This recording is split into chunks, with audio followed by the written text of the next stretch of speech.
Hey Fight fans, Micah Frankel for CageMinds.com here at Mean One MMA and Fitness with Andres Bullet Quintana. Thank you, Andres, for the time. How you doing? Anytime. I'm doing great. I just got done training. Feeling awesome. Feeling awesome.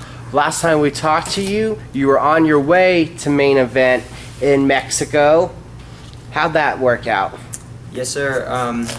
I fought main event in Mexico and I won by the second round by TKO, knees to the face and ground and pound. I put on my little sombrero after, having some fun. And that was defeating Brian Castillo, right? Yes, sir. And then last time we talked, you said you were having a fight coming up right after that. So then who was your next opponent? I fought a guy named Cody Heward. He was 4-1 and he's a tough guy. I beat him in the third round by knockout, knees as well. I hit him with like everything I had. He's tough. He's a tough opponent. So that's about 3 fights in a row now where the knees have came into play. So how is it working out that you've been able to get that Thai clinch and take advantage of that weapon? Just different various ways. I mean, I come to the gym and I train, and whatever comes up in the fight, it just happens. First one was a wrestler, so he shot in on me and I caught him in a Thai clinch. Second one, I caught Brian against the fence, and then the third one, Cody caught a head kick and I just grabbed up the Thai clinch from there. So just different ways. So back-to-back main events for the Chinaco MMA in Mexico. So how's that feel that you're getting that kind of push down there, that notoriety, and that they're bringing you back? I feel honored, of course. I mean, I'm excited. I haven't had this many main events since my amateur days. I feel hometown for sure. And then coming up this time, taking on Omar Avelar. Avelar. Yeah. Avelar. Yes. Thoughts on him? I mean, he's getting in the cage. Anyone I get in the cage with is dangerous. The fight could be ended at any minute. I'm going to be well prepared in every aspect of my game. We've seen you taking advantage of that Thai clinch, like we said. What are some other things that you've been thinking, oh, this is areas I want to improve on? Probably my ground. It's not that I have a bad ground, but I concentrate a lot on my stand-up, so I'd like to go back to there. We know the stand-up, you came from the boxing background. So here's a good one. What led from the boxing turning to MMA? I'd have to say politics, honestly. I fought in a world tournament, and I believe I won that fight very easily. And going into the last round, which would be the 4th round, it was tied 3-3, and every time I hit him, he got a point. I was like, I mean, I might be a little biased, but I felt like I got robbed. And that just kind of soured the sport to you? Yeah, that was one of my last amateur fights in boxing. I was done. It was a world tournament. I still got ranked 4th in the U.S., but I was so frustrated, and I wanted to represent the U.S. And my team. So after that, I was finished. So then from that experience, how long was it before you got back active, found MMA, got into it? Actually, I was already 17. I was already fighting MMA. I was doing both. I was boxing and doing MMA, but I was more concentrated on boxing. But after that, I was like, I'm just going to concentrate full-time on MMA now. And then, obviously, you look back on that decision, Phil is the right one to make? I believe so, yeah. So then, as a fan, are you still a fan of boxing? Oh, huge fan. So who are the guys that you watch that you're interested in? I've been following Floyd Mayweather for a long time. He might be a little cocky and arrogant, but I just like his style right now. And Trout, of course. Trout's awesome. I'm looking forward to see him fight in September.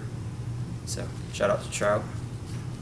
You got those guys. So do you try to take stuff from their game if you've been fans of them that long and try to implement that into the cage? All the time. Yep. All the time. Now we got Bellator. We know you're a Bellator fighter. You're looking to get back into that. So let's play some word association. I say tournament. What do you think of?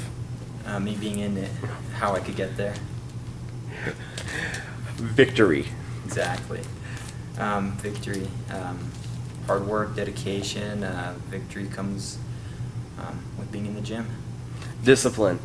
Discipline. Being here every day, no matter what you got to do. Discipline. Enough with that game. Thank you for that. Of course. Now we're going to ask for a little story. You're the Bullet. how did the nickname come to be?